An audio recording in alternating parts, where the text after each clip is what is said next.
Look at us, marching into a brand new year. We may not have slipped through the last year unscathed, but we certainly seem to have slicked on thicker skin. That's right, we've been thrown to the ground multiple times, bruised and cut a little bit, and yet here we are, standing again, face to face with a whole nother year. Thick skin. They always say we need to develop thick skin. But does doing so make us feel our wounds any less? Perhaps the sensation remains the same, but we're just not bleeding all over the place anymore.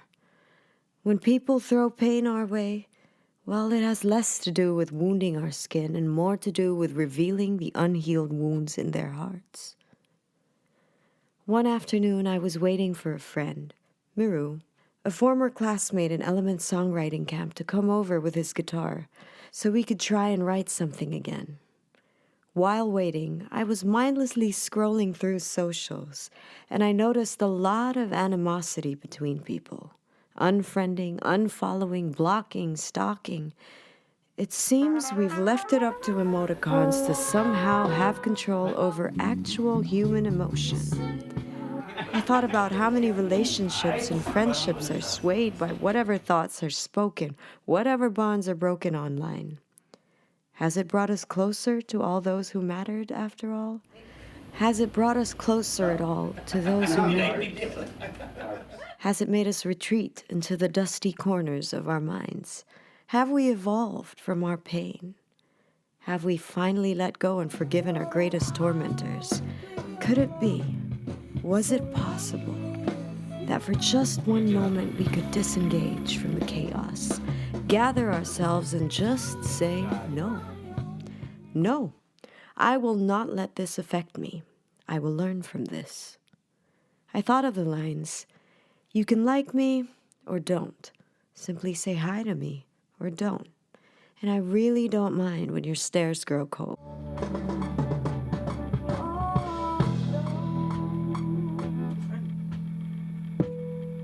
But was this true? Did I really not care? I mean, sometimes, not all the time. Okay, no, it wasn't true. I mean, I am human. I'm a constant work in progress, and aren't we all? But how long do we carry that weight of living up to expectations? When is the point where we tell ourselves, all right, I've had enough, and I won't let anyone, whether they mean to or not, bring me down, not without my permission. Fact, we simply can't please everyone. And it seems the topic struck a chord in more ways than one because the entire song, melody and lyrics, were done in 15 minutes. And it had been a long while since I'd finished the song that quickly. Miru arrived, and I was like, hey bro, I got a song for you. I don't know if you like it or not, but it's called Love Me or Don't. I sang out the lyrics and the melody with him, and we agreed that maybe we could set it to the context of a relationship where the persona had been hurt so many times and just smiled through it all to put up a front, and then finally reached her breaking point, where she no longer lived for her lover's approval. For the first time, she was unafraid to be alone and tell him straight, I don't need you to feel complete, so love me if you love me or don't. Or in Tagalog, kung ayaw mo, edi wag. There was a line in the song that says, but either you stay in my arms or stay out of my way.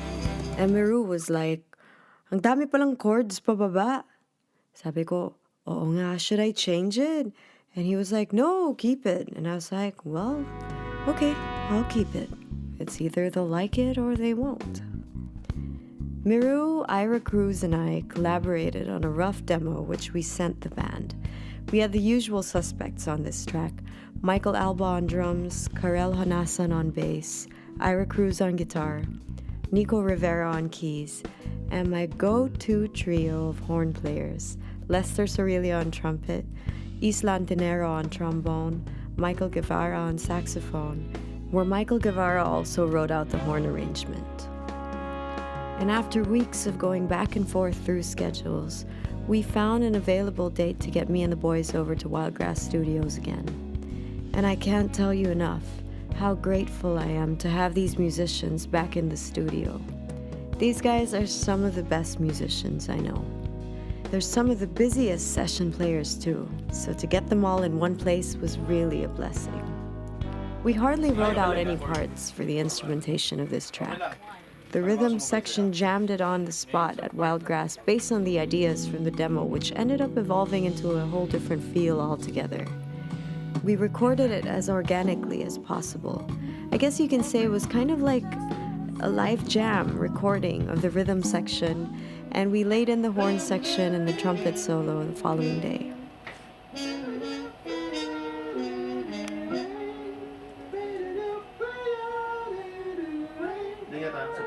After hearing the instruments on the track, I felt like it needed some sort of call and answer type backup vocal in the middle and the latter parts of the song. And there was only one lady I had in mind to design this, Yosha Honasan.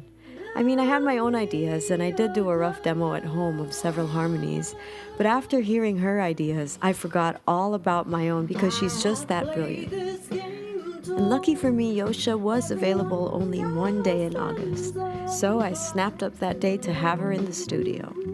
And since the song was somehow woman power derived, it was only right that we had 3 strong women with strong voices on the track.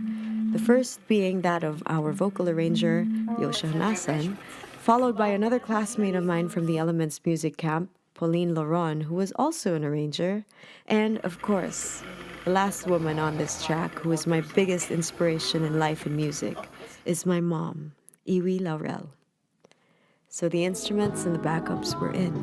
One session more for the lead vocals, and we were done. The track went from the talented hands of Jess Firmino to the brilliant ears of Angie Razul for mixing, and then to my go-to mastering place in Abbey Road, London.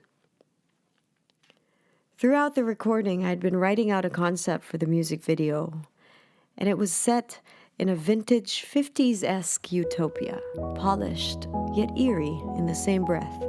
I wanted some sort of narrative that would showcase 2 friends of mine who are great actors, Max Eigenmann from the famed Eigenmann clan, and French actor Guillaume Nover.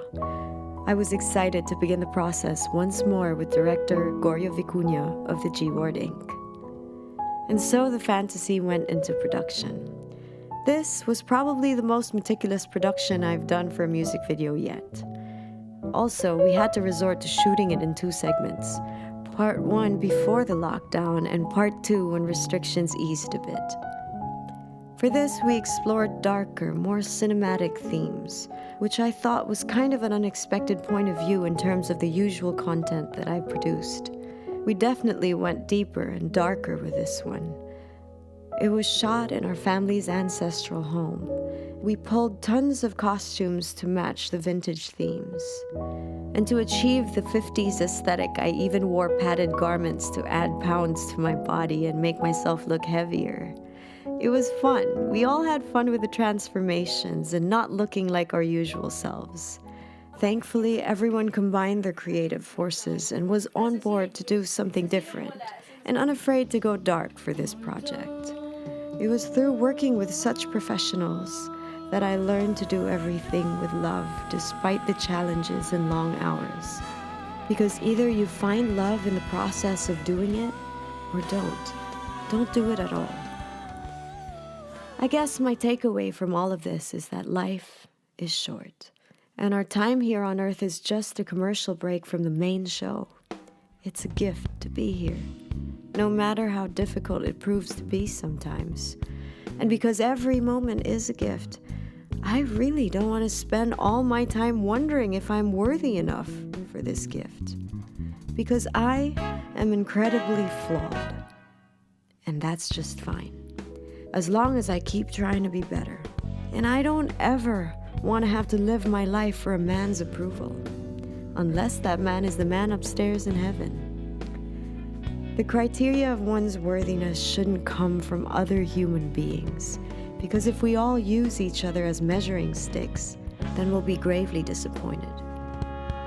That, and we should never be the reason someone stops creating stops doing what they do and doing what they love. I've been told no many times and made to feel that I wasn't deserving of anything. There were times when I actually listened and I let myself slide down. And that no would echo over and over again in my head, bouncing against walls and limitations. No. No, until that no would finally start to morph into a different kind of no. Not in defiance, but rather with renewed strength and faith. It turned into a no.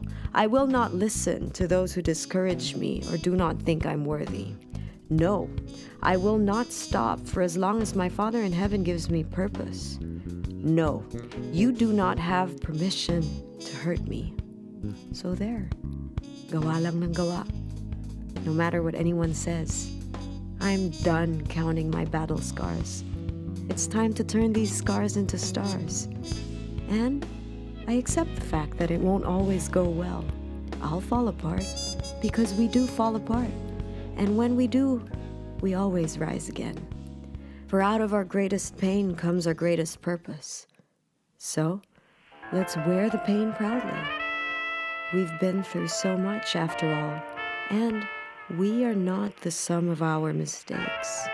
Every day we strive to do better amounts to so much more. So, if anyone ever tells you that you aren't enough, take a moment. It's your choice. You can listen or don't.